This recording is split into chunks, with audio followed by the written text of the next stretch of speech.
तो competition academy के YouTube portal पे आपका स्वागत है। उम्मीद करते हैं कि आप सभी लोग अच्छे होंगे और आप लोगों की पढ़ाई अच्छी चल रही होगी।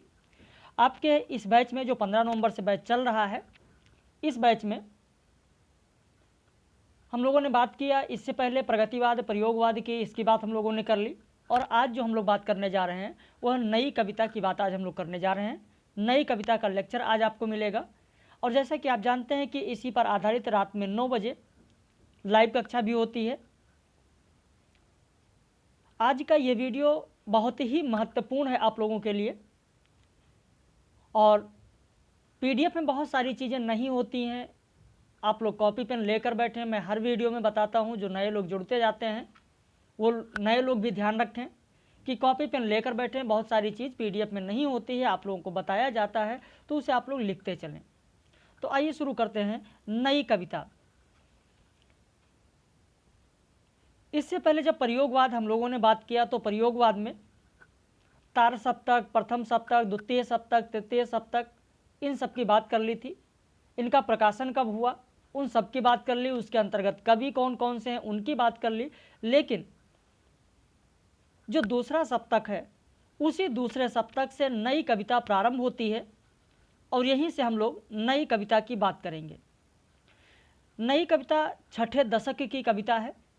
अज्ञे ने 1951 में जब दूसरा सप्तक प्रकाशित किया तो यहीं से प्रयोगवाद नई कविता के रूप में रूपांतरित हुई।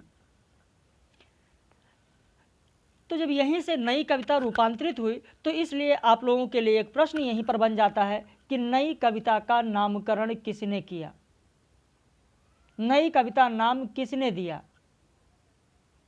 तो सबसे पहले अपने एक रेडियो संवाद में अज्ञे जी ने ही सबसे पहले नई कविता शब्द का प्रयोग किया और फिर 1953 ईस्वी में नए पत्ते के जनवरी फरवरी अंक से यह संवाद नई कविता शीर्षक से प्रकाशित हुआ। अब यहाँ पर आप देख रहे हैं कि ये पीडीएफ में नहीं लिखा है, चीज़ें आपको बताई जा रही हैं, उन्हें गौर से सुने और उन्हें लिखते चलें। जो भी चीज़ें आपको नई लगें उन्हें आप जरूर लिख लें। तो इसके नामकरण का श्रेय किसे है? अज्ञे को है। सर्वप्रथम नई कविता शब्द का प्रयोग किसने किया? तो एक रेडियो संवाद में अज्ञे ने किया और बाद में जो इनका रेडियो संवाद था वो नए पत्ते पत्रिका में जनवरी फरवरी अंक से नई कविता शीर्षक से प्रकाशित होना शुरू हो गया। जबकि कुछ इतिहासकारों का यह मानना है कि जगदीश गुप्त की पत्रिका नई कविता जो कि 1954 में प्रारंभ हुई, वहाँ से नई कविता का आरंभ माना जाता है। ये कुछ साहित्यकारों का मानना है, लेकिन मुख्य रूप से नई कविता का प्रारंभ दूसरे सप्तक के प्रकाशित होने से ही प्रारंभ हो गया। इस नई कविता में जो नई शब्द है, नई शब्द तत्कालीन नवलेखन को अभिव्यक्त करता है। बच्चन सिंह ने यही माना है, बच्चन सिंह ने भी यही माना है कि दूसरा सप्तक के प्रकाशन के साथ ही प्रयोगवाद नई कविता में रूपांतरित हो गया और दोनों एक दूसरे से अलग भी हैं। जहां प्रयोगवाद में अतिशय बौद्धिकता व प्रयोगशीलता का अतिरेक दिखाई देता है, वहीं नई कविता एक संतुलित काव्य आंदोलन है। अज्ञे ने नई कविता को अनुभूति की विशेषता बताया। गिरिजा कुमार ने अनुभूति की साधारणता को नई कविता की विशेषता माना। मुक्तिबोध के अनुसार नई कविता मूलतः एक परिस्थिति के भीतर पलते हुए मानव हृदय की पर्सनल सिचुएशन की कविता है। नई कविता के प्रमुख तत्व अनुभूति की सच्चाई और बुद्धिमूलक यथार्थवादी दृष्टि है। इस कविता में चर्चित लघु मानव का अर्थ वह सामान्य जन से है जो अब तक उपेक्षित था। यहाँ पर जो बात लघु मानव की है, नई कविता में लघु मानव की प्रतिष्ठा का श्रेय किसे दिया जाता है? क्या आपको पता है? अगर नहीं पता है तो कॉपी पेन आपके पास होगा ही, जरूर लिख लें। नई कविता के प्रमुख तत्व अनुभूति की सच्चाई और बुद्धिमूलक यथार्थवादी दृष्टि है। इस कविता में चर्चित लघु मानव का अर्थ वह सामान्य जन जो अब तक उपेक्षित था। ये नई कविता में है। तो नई कविता में लघु मानव की प्रतिष्ठा का श्रेय विजयदेव नारायण शाही को है। लिख लें, नई कविता में लघु मानव की प्रतिष्ठा का श्रेय विजयदेव नारायण शाही को है। ये जो नई कविता है, नई कविता पर प्रमुख रूप से अस्तित्ववादी दर्शन का प्रभाव रहा है। हालांकि नई कविता पर मार्क्सवादी विचारधारा का भी प्रभाव दिखता है। तो इस तरह नई कविता की दो धाराएं बनती हैं। पहली अस्तित्ववादी और व्यक्तिवादी आधुनिकता से प्रभावित थी, तो दूसरी पर मार्क्सवादी का प्रभाव दिखता है। पहली धारा के नेतृत्वकर्ता अज्ञेय हैं, तो दूसरी के मुक्तिबोध हैं। डॉक्टर शंभुनाथ सिंह ने नई कविता में अर्थ का प्रधान न मानकर बिंब प्रधान माना है। डॉक्टर शंभुनाथ सिंह ने नई कविता में अर्थ का प्रधान न मानकर बिंब प्रधान माना है। वहीं एक चीज और आप लिखना चाहें, लिख ले। अज्ञेय ने कहा है कि नई कविता बुनियादी तौर पर दीक्षा दंश की कविता है। अज्ञेय ने कहा है कि नई कविता बुनियादी तौर पर दीक्षा दंश की कविता है। हमारे ये वीडियो पब्लिश है। हमारे बहुत सारे मेंबर्स ऐसे हैं जो यूजीसी नेट की परीक्षा दे रहे हैं। 26 तारीख को उनकी परीक्षा है। वो ध्यान दें, परेशान बिल्कुल भी ना हो। और आप लोगों से भी मेरा यही कहना है कि कामयाब लोग अपने फैसले से दुनिया बदल देते हैं और नाकामयाब लोग दुनिया के डर से अपने फैसले बदल लेते हैं। तो आप दृढ़ विश्वास के साथ और ऐसा संकल्प लीजिए कि नहीं, हमको ये करना है तो करना है। और जब दृढ़ संकल्प होगा तभी आप आगे बढ़ सकते हैं। इसीलिए मैंने कहा कि कामयाब लोग अपने फैसले से दुनिया बदल देते हैं और जो नाकामयाब लोग होते हैं वह लोग दुनिया के डर से अपने फैसले खुद बदल लेते हैं। तो ये आप लोगों के लिए इसे जरूर ध्यान रखें आप लोग। और एक चीज और ध्यान रखें, ईश्वर का दिया कभी अल्प नहीं होता। जो टूट जाए वो संकल्प नहीं होता। हार को लक्ष्य से दूर ही रखना आप लोग, क्योंकि जीत का कोई विकल्प नहीं होता। संकल्प ऐसा रखिए जो टूटे ना। हार तो बिल्कुल मन में सोचिए ही नहीं कि हमको हार माननी है। इसीलिए मैंने कहा कि ईश्वर का दिया कभी अल्प नहीं होता।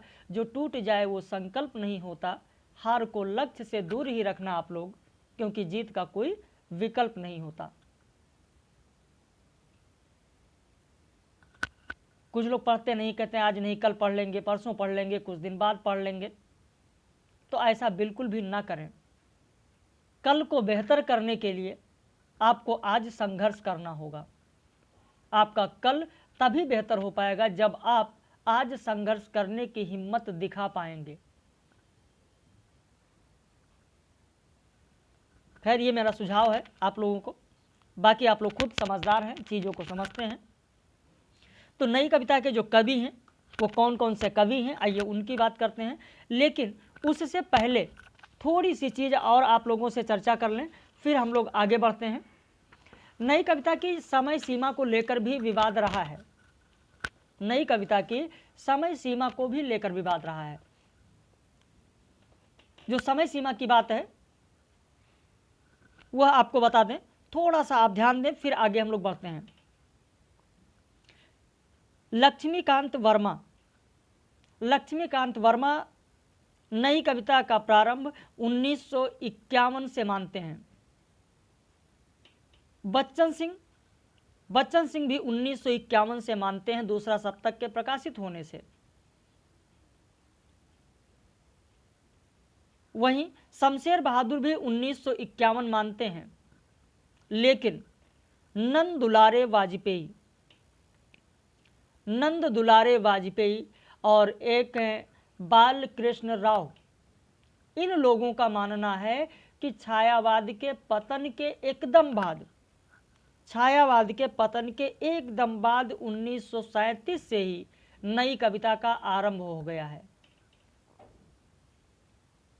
लेकिन यह मत उचित नहीं है, क्योंकि नई कविता में जो आधुनिक भावबोध मिलता है उसका विकास हम तब से नहीं मान सकते।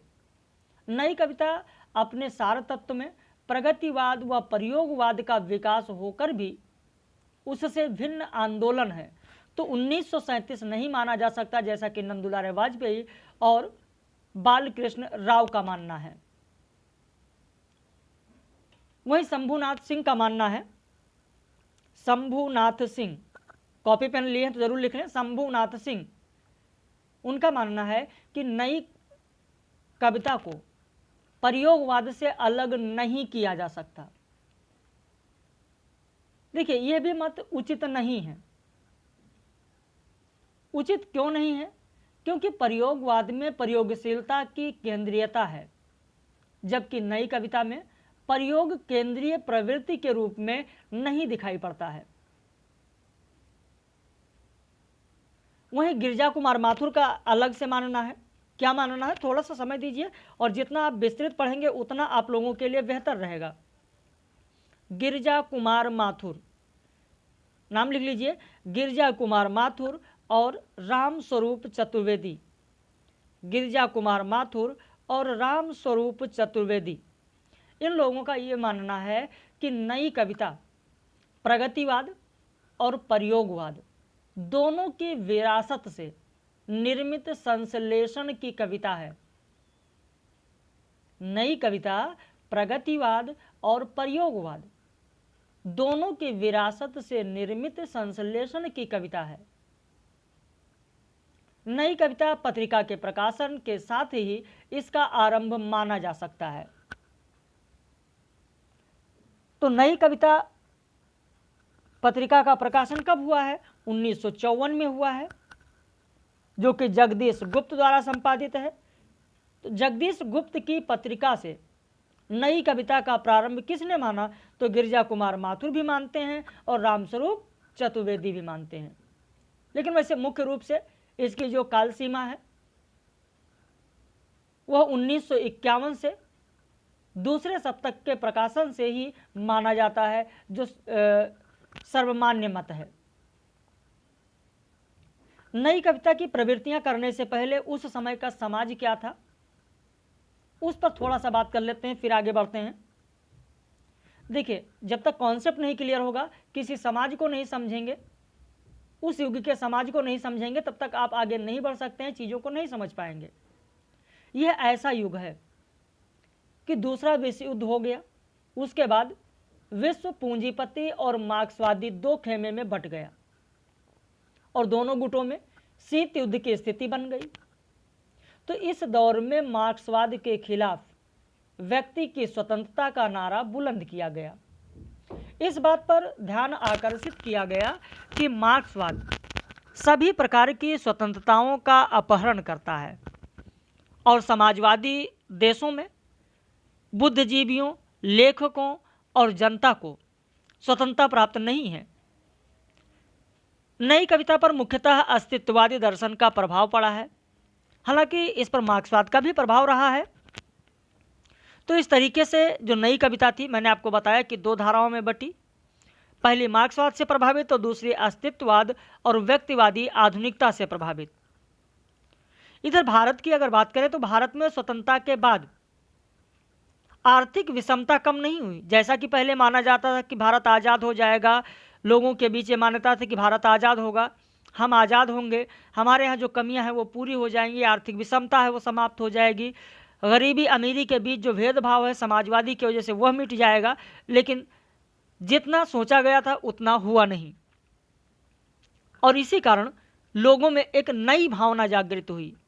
देश के नेतृत्व ने जनता की समस्याओं पर पर्याप्त ध्यान नहीं दिया, जिससे लोगों में असंतोष, मोह भंग, निराशा की स्थिति बनी, क्योंकि स्वतंत्रता प्राप्ति के बाद भी लोगों के सपने पूरे नहीं हुए।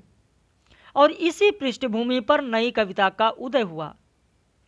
आज़ादी के बाद जो भी विकास हुआ उसमें मशीनीकरण और शहरीकरण पर बल दिया गया, जिसने समाज में यांत्रिकता, अकेलेपन व आत्मनिर्वासन को उत्पन्न किया और इस मशीनीकरण से उत्पन्न नई सभ्यता के मूल्यों को आधुनिकतावाद कहा गया। और इसी आधुनिकतावाद का प्रभाव नई कविता पर आपको दिखाई देगा। अब नई कविता के प्रमुख कवि कौन कौन से हैं?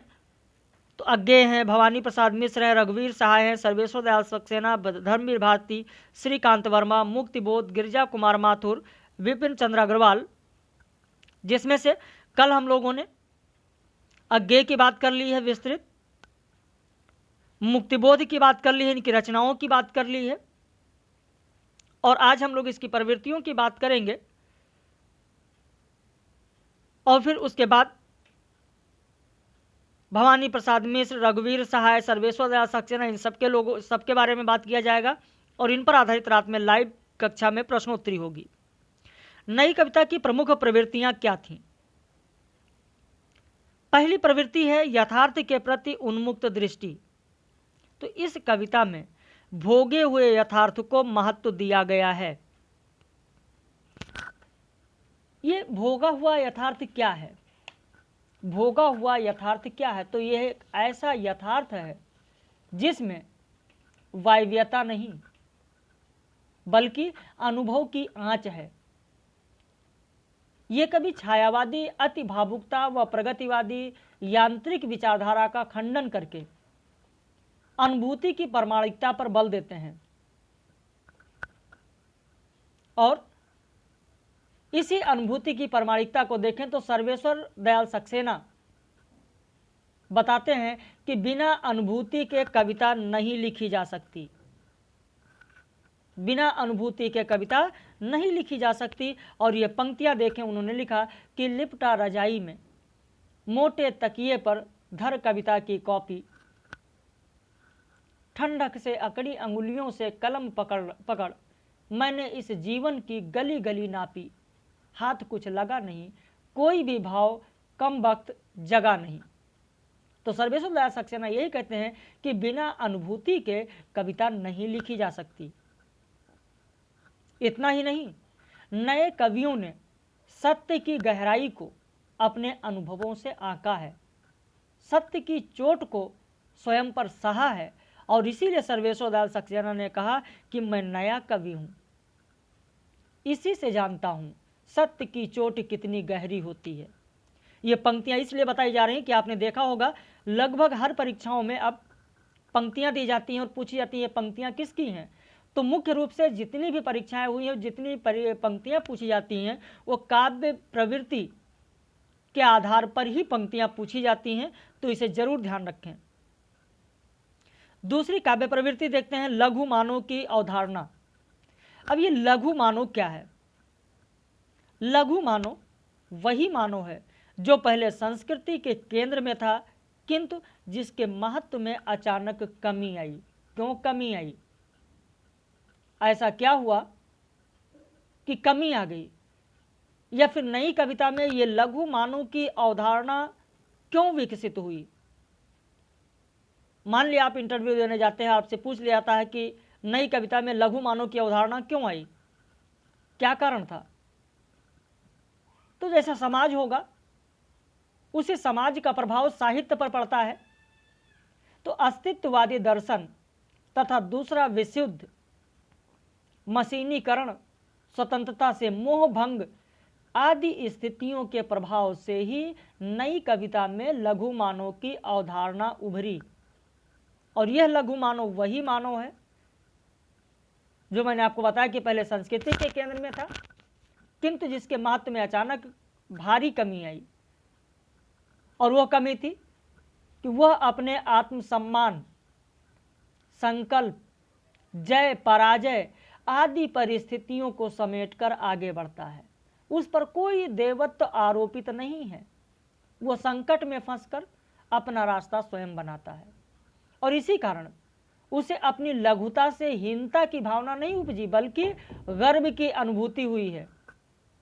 और अशोक वाजपेयी की ये पंक्तियां देखें कि किस प्रकार से मानव में अपनी हीनता की भावना नहीं उपजती है, बल्कि उसमें गर्व की अनुभूति होती है इस काल में कि हम छोटे लोग चाहे अनदेखे बीत जाएं, कोई तो देखेगा। हमारी मुट्ठियों में गुलमोहर के फूल थे, कोई तो चिन्हेगा। हमारे होठों पर कविताएं थीं। तो इस लघु मानो या इस लघुता से हीनता की भावना नहीं उपजती है, बल्कि उसे गर्व का अनुभव होता है। इस नई कविता की अगली काव्य प्रवृत्ति देखते हैं तो आधुनिकता बोध है। अगली काव्य प्रवृत्ति कौन सी है? तो आधुनिकता बोध है। आधुनिक भावबोध नई कविता की केंद्रीय विशेषता है। यह भी प्रश्न पूछा जा सकता है कि नई कविता का भावबोध क्या है, या नई कविता की केंद्रीय विषय क्या है? तो केंद्रीय विषय होगा आधुनिक भावबोध। और यह आधुनिक भावबोध अगर हम देखें तो जो आधुनिकता भारतेंद्र युग से किसी न किसी रूप में बढ़ती आ रही थी, वो यहाँ आकर भावबोध के स्तर पर पहुंच गई।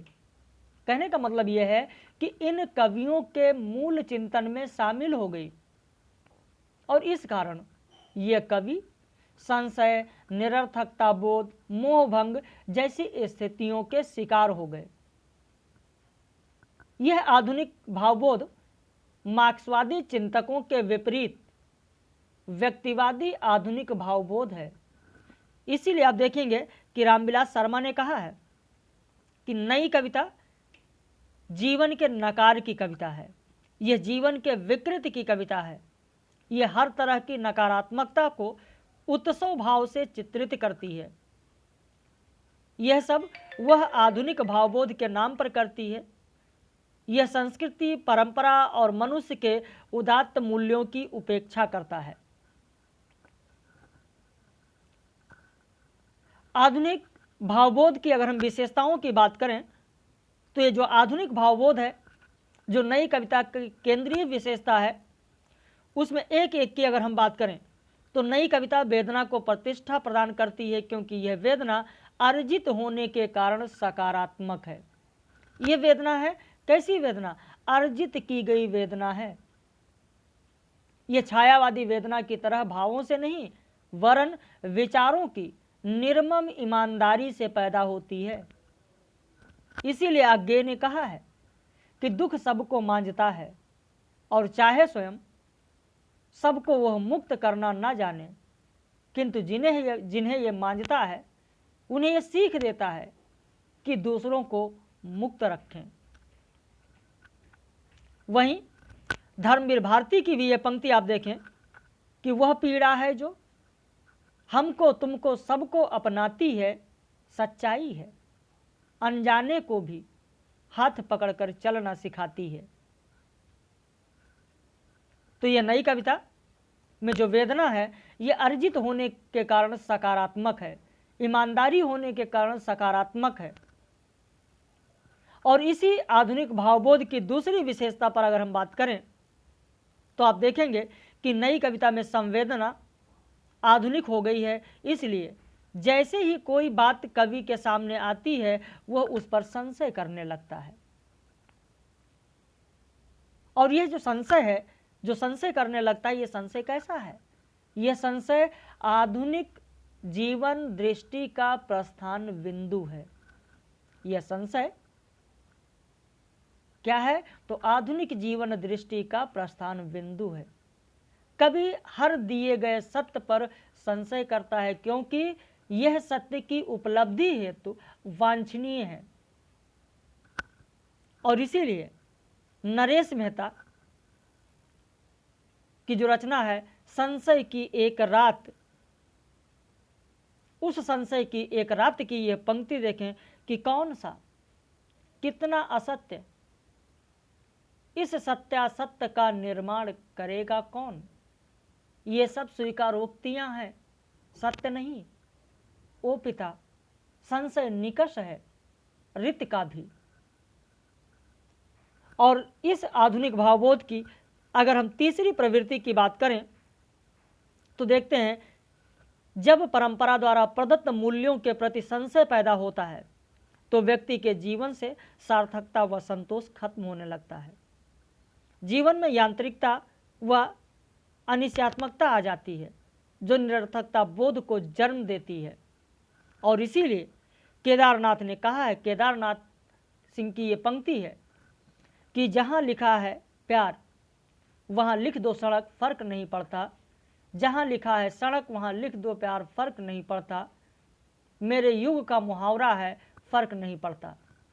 वहीं सर्वेश्वर दयाल सक्सेना ने यह पंक्ति लिखी कि कैसी विचित्र है ये जिंदगी जिसे मैं जीता हूँ, कैसी विचित्र है यह जिंदगी जिसे मैं जीता हूँ, एक सड़ा कपड़ा जो फटता जाता है ज्यों ज्यों सीता हूँ।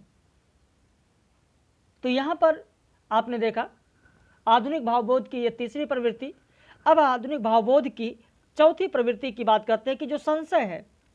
संशय बोध के कारण इन कवियों को सभी प्रदत्त मूल्य अप्रासंगिक लगने लगते हैं। जो संशय आपने नरेश मेहता की रचना संशय की एक रात में देखा, फिर उसके बाद संशय द्वारा प्रदत्त मूल्यों की बात आपने देखा, और फिर संशय बोध की बात करें तो संशय बोध के कारण इन कवियों को सभी प्रदत्त मूल्य अप्रासंगिक लगते हैं। और यह मूल्यहीनता की स्थिति है। यह कैसी स्थिति है? तो मूल्यहीनता की स्थिति है, क्योंकि इन्हें पुराने मूल्य अनुपयुक्त लगते हैं और नए मूल्य अभी बने नहीं हैं। यही संघर्ष आस्था पर भी प्रश्न लगाता है। और धर्मवीर भारती की यह पंक्ति देखें कि जिसको तुम कहते हो प्रभु, जिसको तुम कहते हो प्रभु, उसने जब चाहा मर्यादा को अपनी हित में बदल लिया, वंचक है वो। अब इस संशय के बाद अगर हम देखें तो जो ये नई कविता है, यह नई कविता महानगरीय कविता है, और इसी कारण इसकी जो विषय वस्तु का आधार है वह नगरीय जीवन है। नगरीय जीवन में विडंबनाएं, विसंगतियां, त्रासदियां हैं। यहाँ जीता हुआ आदमी अपनी पहचान, अपने जीने का अर्थ, आदमी होने का मतलब सब कुछ खो चुका है। मानव से अधिक महत्वपूर्ण तो पोस्टर हैं। इसीलिए सर्वेश्वर दयाल सक्सेना ने कहा है कि लेकिन मैं देखता हूँ आज के ज़माने में, लेकिन मैं देखता हूँ आज के ज़माने में आदमी से ज़्यादा लोग पोस्टर को पहचानते हैं, वह आदमी से बड़े सत्य हैं। आधुनिक भावबोध की अगली प्रवृत्ति की अगर बात करें तो नई कविता की चेतना में इतिहास बोध प्रभावी नहीं है और उसे भविष्य से कोई सरोकार नहीं है। वो केवल क्षण को ही सत्य मानती है। और इसीलिए कीर्ति चौधरी की यह पंक्ति आप देखें जहाँ पर क्षण को ही सत्य माना गया कि मैं प्रस्तुत हूँ, ये क्षण भी कहीं ना खो जाए, ये कछुए सी मेरी आत्मा पंजे फैला, असली रूप जो तुम्हें दिखाने को उत्सुक हो उठी है, क्या जाने अगले ही क्षण की आहट पा, सब कुछ अपने में फिर समेट ले अंदर। ये जो नई कविता है, नई कविता में सक्रिय राजनीतिक चेतना भी उपस्थित है। इसका मुख्य स्वर राजनीति के चरित्र का पर्दाफाश करना है। यहाँ राजनीतिक मोहभंग की स्थिति है, क्योंकि स्वतंत्रता के स्वप्न टूट गए हैं। जो स्वतंत्रता मिली है वो नाम मात्र की स्वतंत्रता है। सुदामा पांडे धूमिल की यहाँ पर आप पंक्ति देखें, उन्होंने कहा है कि अपने यहाँ जनतंत्र एक तमाशा है, जिसकी जान मदारी की आशा है। ये सब पंक्तियाँ आप देखें बहुत ही महत्वपूर्ण पंक्तियाँ हैं जो अक्सर परीक्षाओं में पूछी जाती हैं। अब इस समय की अगर हम शिल्प की बात करें, नई कविता में शिल्प की अगर हम बात करते हैं, भाषा की बात करते हैं, तो ये कभी भाषा पर अत्यधिक बल देते हैं। इनके अनुसार व्यक्ति के अनुभव तथा चिंतन की सामर्थ्य उसके भावबोध पर ही निर्भर है। इनके यहाँ विभिन्न प्रकार के शब्दों को खुला आमंत्रण मिलता है, क्योंकि इनके लिए बात को सटीक ढंग से कहना अधिक महत्वपूर्ण है। यह नहीं कि इन्होंने कौन से शब्दों का प्रयोग किया है। इन्होंने भाषा में अंग्रेजी, हिंदी, उर्दू, लोक भाषा के शब्दों का बहुत ही निसंकोच प्रयोग किया है। जैसे आप कुछ उदाहरण देखें कि जिस तरह हम बोलते हैं उस तरह तू लिख, जिस तरह हम बोलते हैं उस तरह तू लिख, और उसके बाद भी हमसे बड़ा तू दिख। उसके अलावा ये पंक्ति भी आप लोगों को याद ही होगी कि पिस गया वह भीतरी और बाहरी, दो कठिन पाटों बीच, ऐसी ट्रेजेडी है नीच, टिक टिक टिक लेट मी स्पीक। तो ये आप लोगों ने पढ़ा ही होगा पंक्ति। वहीं अगर छंद की बात करें तो नई कविता छंद मुक्त कविता है। लय भी यहाँ शब्दों में नहीं वरन अर्थों के स्तर पर सक्रिय है।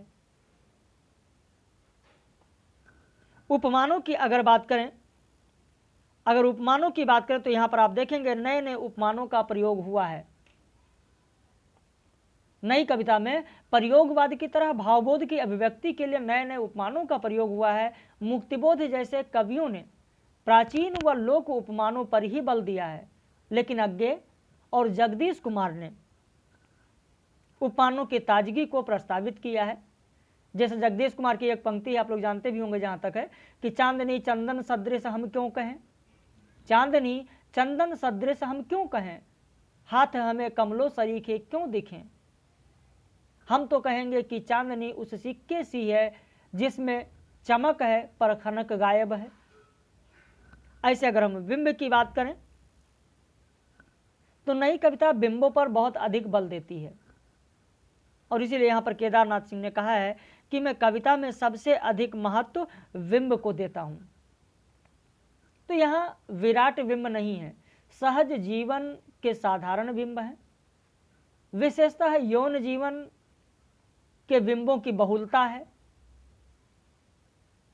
जैसे ये पंक्ति आप लोग जानते ही होंगे कि जिंदगी दो अंगुलियों में दबी, जिंदगी दो अंगुलियों में दबी, सस्ती सिगरेट के जलते टुकड़े की तरह है, जिसे कुछ लम्हों में पीकर नाली में फेंक दूंगा।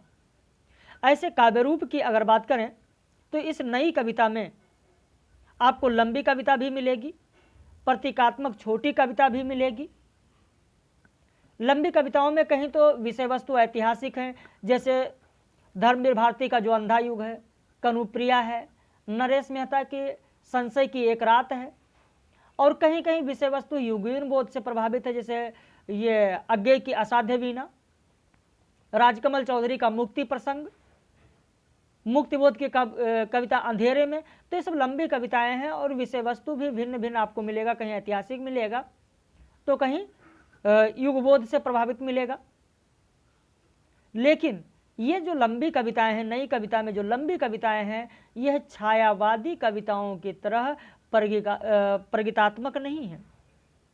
इनका निर्माण भावनाओं की निरंतरता से नहीं, जटिल समस्या के समग्र विश्लेषण से हुआ है।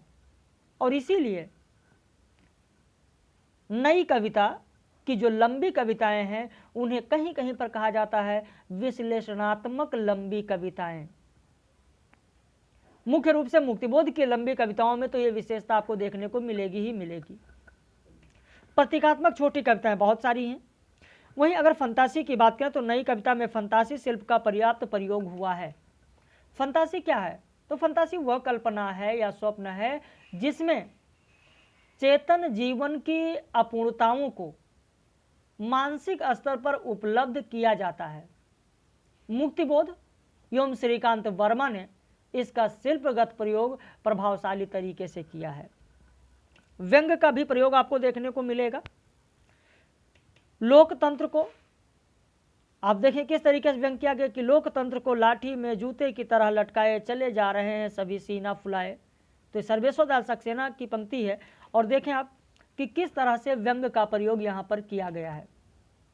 तो इस तरीके से नई कविता की बात हम लोगों ने की। नई कविता के जो कवि हैं उनके बारे में आप पढ़ लीजिएगा तो बेहतर होगा, क्योंकि बहुत ज़्यादा कुछ कराने की ज़रूरत नहीं है। नई कविता के जो कवि हैं तो अगर आप पढ़ लेंगे, मैसेज करके ज़रूर बताइएगा व्हाट्सएप पर, या कमेंट करके ज़रूर बताइएगा। जो भी हमारे पेड मेंबर्स हैं, जैसे पूरन है, शशिकला, दुर्गेश, आभा, बहुत सारे लोग हैं, अमित हैं, आरती, रोहित, अंजनी मौर्य, जया, अजीत, सभी लोग, सोनलता, खुशी, रंजीत, रूपम, प्रभा, जितने लोग हैं, अनुपमा, बताइएगा आप लोग कि क्या नई कविता के कवियों को आप पढ़ लेंगे और उस पर आधारित रात में 9 बजे लाइव कक्षा में करा दूं, या कल नई कविता के कवि कराकर फिर हम लोग समकालीन कविता में आएं? जैसा भी है आप लोग कमेंट करके जरूर बताइएगा। बाकी 9 बजे लाइव कक्षा में हम लोग मिलेंगे नई कविता की प्रवृत्तियों और नई कविता के कवियों के महत्वपूर्ण प्रश्नों के साथ।